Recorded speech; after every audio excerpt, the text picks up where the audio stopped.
see, in the chlor-alkali process, so this process we have seen is called chlor-alkali process, because in this process there is a formation of alkali anyway, there is a formation of chlorine, and therefore this process is known as chlor-alkali process.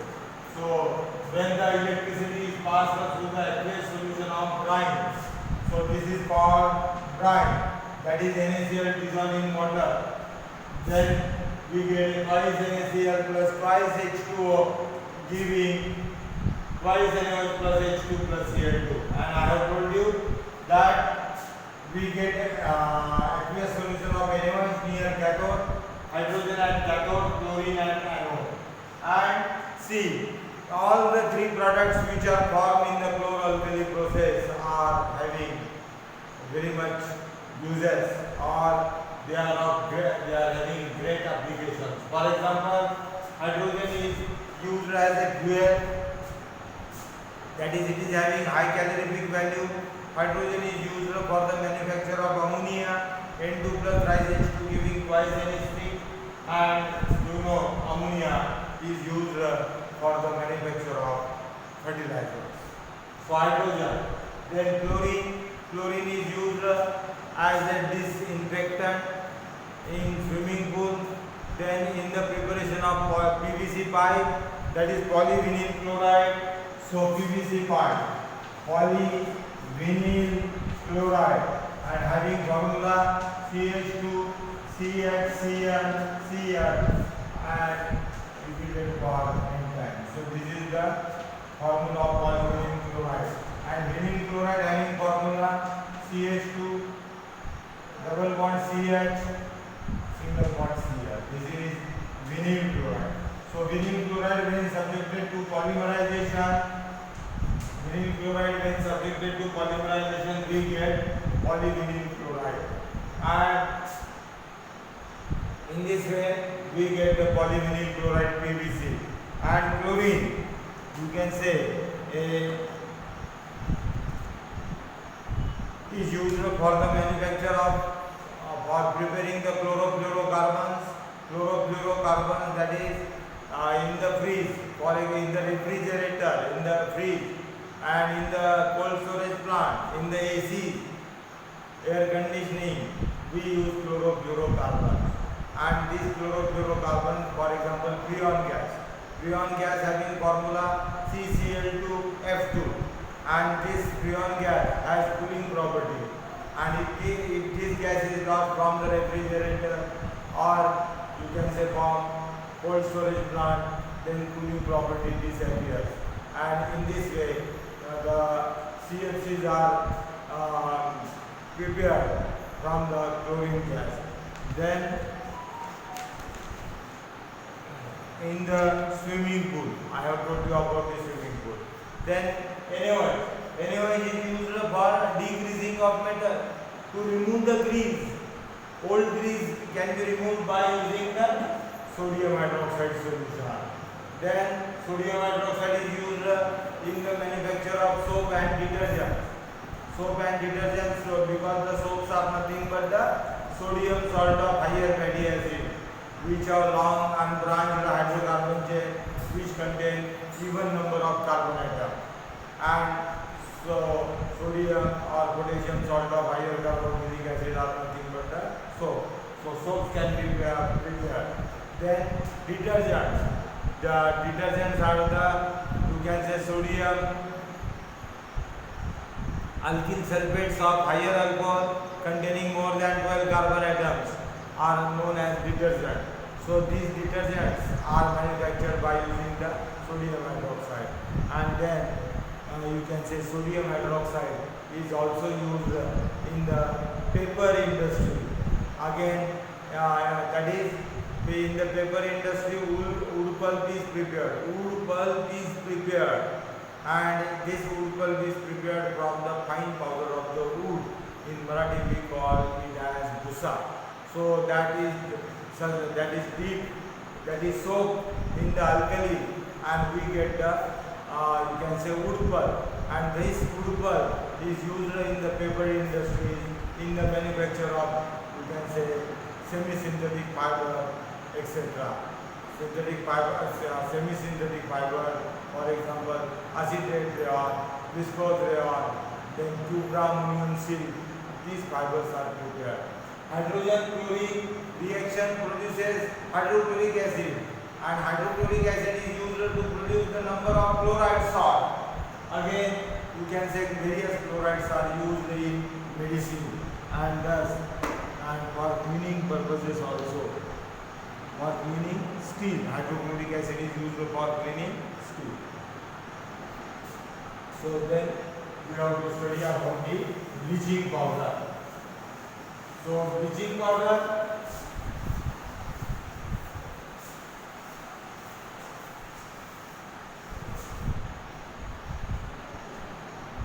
bleaching powder. Now bleaching powder formula CaOCl2. This is bleaching powder. Now this bleaching powder can be prepared by passing the current of chlorine on dry slate line. Dry slate line. So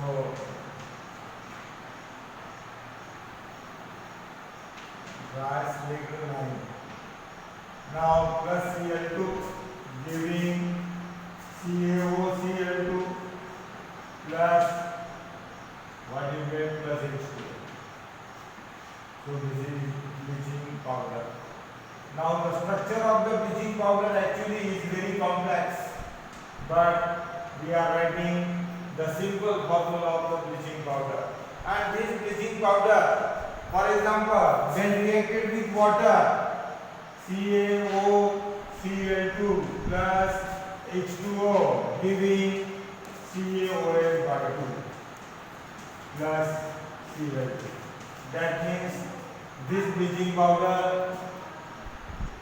produces chlorine when reacted with the water, and chlorine, you know, is disinfectant. That is to make it is added in water. Bleaching powder is added in water so as to liberate chlorine, and chlorine kills the germs present in the water, and thus to make the water germ free. Then bleaching powder is used for bleaching cotton and linen fibers in the textile industry. In the textile industries, for bleaching of the cotton and linen. So you know, cotton fiber and linen fiber, they are bleached with the help of chlorine, and that chlorine is produced by bleaching powder. Then in industries, in paper industries, etc. In paper factories, and for bleaching washed clothes in laundry, for bleaching washed clothes in laundry. Then it is also used in many chemical industries as an oxidizing agent. Now see how oxidizing agent, chlorine. When bleaching powder liberates chlorine, the chlorine is used as an oxidizing agent, and we have studied the definition of is that addition of any electronegative part of the molecule or addition of electronegative element is the oxidation, and therefore bleaching powder is used as an oxidizing agent in many industries, and the last use for disinfecting the drinking water so as to make germ free.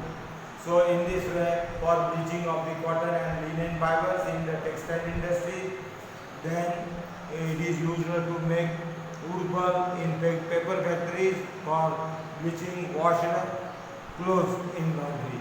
Then in many industries it is used as an oxidizing agent, then it is used to make the water germ free.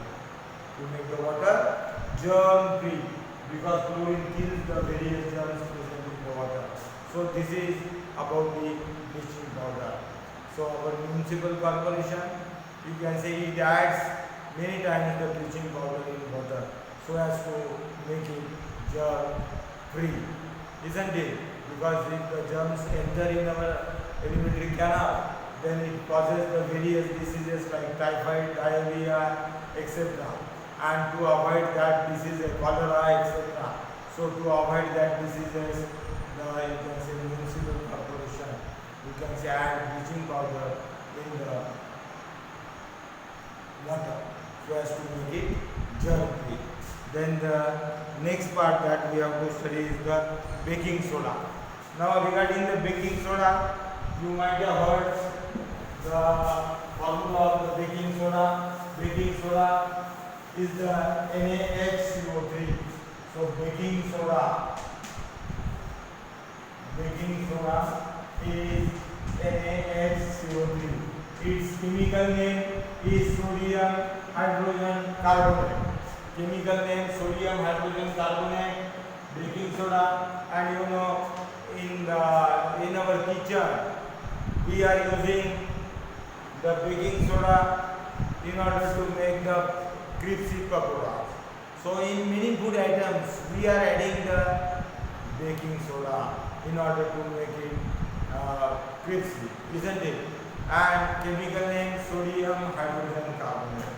And this sodium hydrogen carbonate is also ingredient of many antacids. And because antacids contain sodium hydrogen carbonate, and that sodium hydrogen carbonate react with the excess of acid which is formed in our stomach, and thus excess of acid get neutralized by antacid which is containing sodium hydrogen carbonate and relieves our pain. So when we take antacid, the pain which is formed in our stomach get relieved. And how the baking soda is prepared? Baking soda is prepared by taking sodium chloride.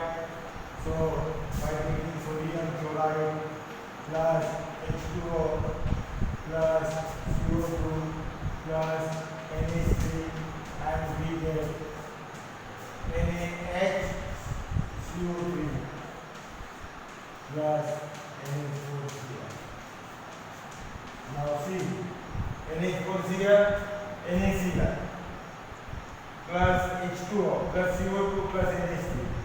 So aqueous solution of NaCl is taken, and H2O plus CO2 plus NH3 gives NaHCO3. How many oxygen atoms are there? So oxygen atoms O3, hydrogen 2, sodium 1, chlorine 1, and then carbon 1, nitrogen 1, hydrogen 2 plus 3, 5.